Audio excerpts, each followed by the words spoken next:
Bismillahirrahmanirrahim. Assalamualaikum warahmatullahi wabarakatuh.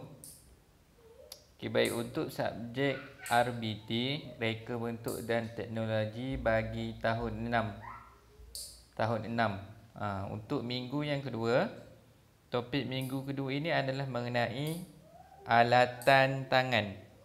Okay, baik, dalam video ni saya akan bagi tahu 6 jenis alatan.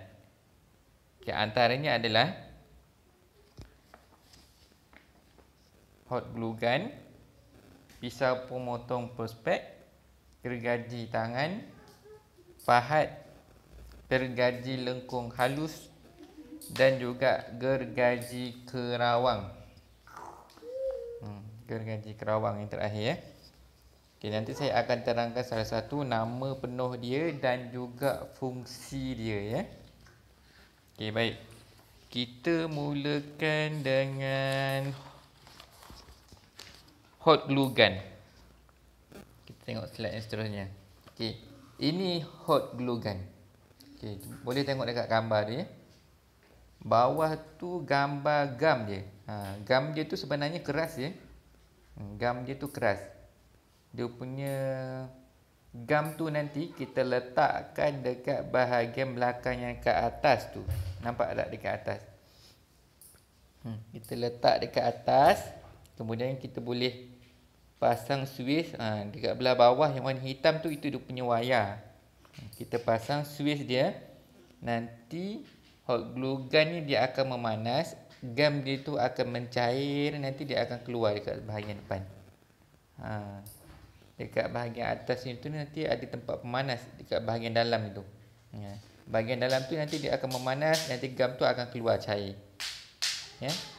Gam ni tujuannya untuk lekatkan kayu-kayu yang kecil-kecil lah. Kayu kecil-kecil ataupun aluminium kecil-kecil pun boleh juga.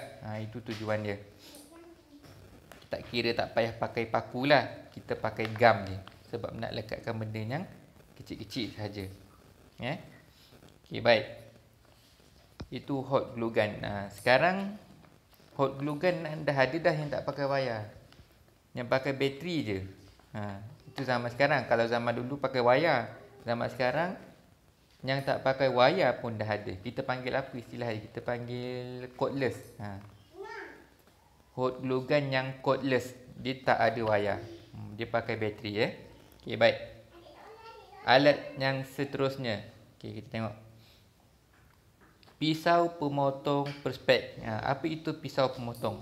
Pisau pemotong tu pisau lah. Okey, prospek. Apa itu prospek? Prospek ini satu plastik keras. Plastik keras yang jernih. Plastik keras yang jernih. Okey. Plastik keras tu kalau kita nak potong dia, kita kena guna pisau yang khusus. Kita tak boleh guna pisau yang biasa. Kita kena guna pisau yang ni. Dia ada pisau khas dia. Nama dia pisau pemotong prospek. Okey, baik. Alat yang seterusnya kita tengok. Gergaji tangan. Apa itu gergaji tangan? Gergaji tangan adalah satu alat yang kita gunakan untuk memotong kayu-kayu. Yang besar ke, yang halus ke, kita gunakan gergaji tangan untuk potong kayu. Jangan guna untuk potong besi. Potong besi dia ada gergaji dia yang lain. Kalau untuk gergaji yang ni, untuk potong kayu. Okey, cara nak potong dia macam mana? Kita letak dekat kayu, kita kita tarik ke atas. Angkat dan tarik ke atas. Angkat dan tarik ke atas. Itu cara guna dia. Kalau kita tolak, nanti berkemungkinan gergaji tu akan mudah patah.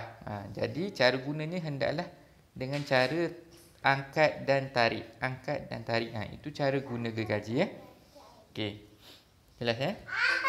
Okey, yang seterusnya pahat. Apa itu pahat?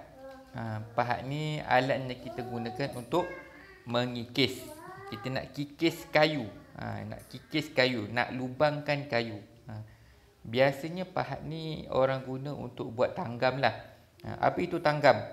tanggam ni kita nak cantumkan antara kayu dan juga kayu. Kita lubangkan satu kayu, kemudian kita nak cucuk kayu tu. Nak bagi lekat. Itu namanya tanggam. Jadi kat sinilah kegunaan pahat tu. Kita korek lubang untuk cantumkan kayu tu ya. Ataupun kita nak kikis sesuatu benda ke, kita kena guna pahat. Okey, baik. Okey, yang seterusnya gergaji lengkung halus. Dia punya mata dia halus. Nampak gergaji tu. Dan kayu tu tempat pemegang dia. Yang nipis tu yang berwarna hitam tu, itu adalah mata gergaji ya. Kita nak potong kayu yang nipis, bukan dalam bentuk yang lurus. Nak guna dalam bentuk bengkak-bengkok. Contoh, kita nak potong kayu dalam bentuk U. Bentuknya U. Kalau kita guna gergaji tangan yang biasa, tak boleh ya.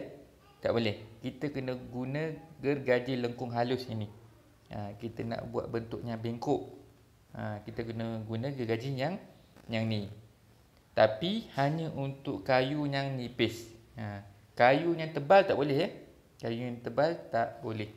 Hanya untuk kayu yang nipis. Dia punya gergaji ni kita boleh bengkok-bengkokkan untuk potong. Sebab tu nama dia gergaji lengkung halus. Okay, baik. Okay, yang seterusnya gergaji kerawang ataupun nama lainnya scroll saw. Ini mesin lah ni, mesin. Ini sebenarnya alat untuk memotong kayu. Tapi guna mesin. Mesin ni namanya scroll saw. Mesin ni biasa kita guna untuk potong kayu-kayu yang tebal. Kita tak dapat nak potong guna tangan. Lepas tu nak potong pula yang bengkak-bengkok. Kita guna yang ni ya, kita guna gergaji kerawang. Kalau kayu tebal nak potong bengkak-bengkok, tak boleh pakai tangan. Jadi kita kena guna gergaji kerawang.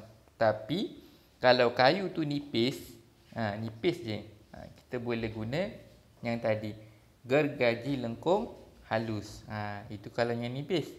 Kalau kita nak potong lurus saja, kita boleh guna gergaji tangan. Kalau kayu tu tebal lah, gergaji tangan. Tapi kalau tebal dan nak potong bengkok-bengkok, kita kena guna gergaji kerawang. Okey, jelas ya. Okey, itu sahaja untuk topik kita pada minggu ini. Okey, boleh siapkan modul yang dah diberikan ya. Okey, wabillahi taufiq wal hidayah. Wassalamualaikum warahmatullahi wabarakatuh.